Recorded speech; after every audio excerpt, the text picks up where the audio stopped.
I knew nothing about Chakras till I was age 53. Nor did I have any plans to. I am an electronics engineer and worked as a scientist in the Defense Ministry of India in the beginning of my career. Later I left my job and became more interested in studying life and the totality of its full spectrum. I did many kinds of job, less for sustaining myself and more for experiencing different spheres of human activity as I experimented with my life, living it in its total spectrum of human experience. On December 12, 2004, it happened so that I was standing in Sarojini Nagar Market, New Delhi, India, waiting for my wife to come and join me for some shopping over there. And suddenly it happened.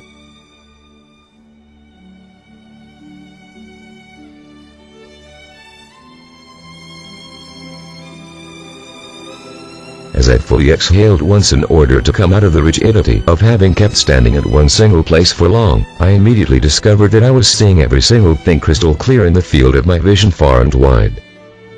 It was an utter surprise for me since I had been a victim to myopia all through my life with an error of refractive index in my eyes to the power of -2.25 diopter and had never seen objects very clear in the far field of my vision without using spectacles, which I never did since I had never liked using those crutches over my eyes.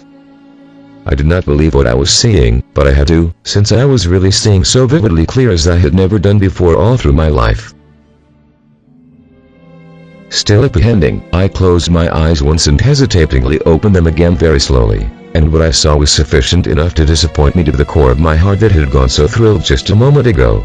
Everything in the field of my far and wide vision was back to its old habitual blur again. But by now, my body had preserved some memory of its own, of what it had gone through when it had spontaneously jumped into the state of a crystal clear vision in its eyes. I let my body take me along as it tried to repeat the recent maneuver, and to my utter joy, it was there again. That gift of a sudden clarity of vision was back to my eyes. Though it didn't stay permanently with me all the time after, but I was able to jump into this state at will, as I kept playing the game of swinging between the sudden clarity and the old habitual blur of my vision all through the day, and then the next day, and then next again. It continued going like this for the next 2 full years. My body knew what it had to do in order to be in that state, but my mind was not able to follow the entire complex maneuver that the body was undergoing while jumping into the state of its clear vision. And being a research-oriented person, I would not leave my mind left behind my body, letting it settle down in the state without my mind knowing what my body actually did in order to reach where it did. I began looking for literature around that could have explained what it all was in its subtle dimensions. But the more I searched, the more I got disappointed. Side by side, I was trying to exactly pinpoint what my body was doing in its length and breadth as it was performing the maneuver every time.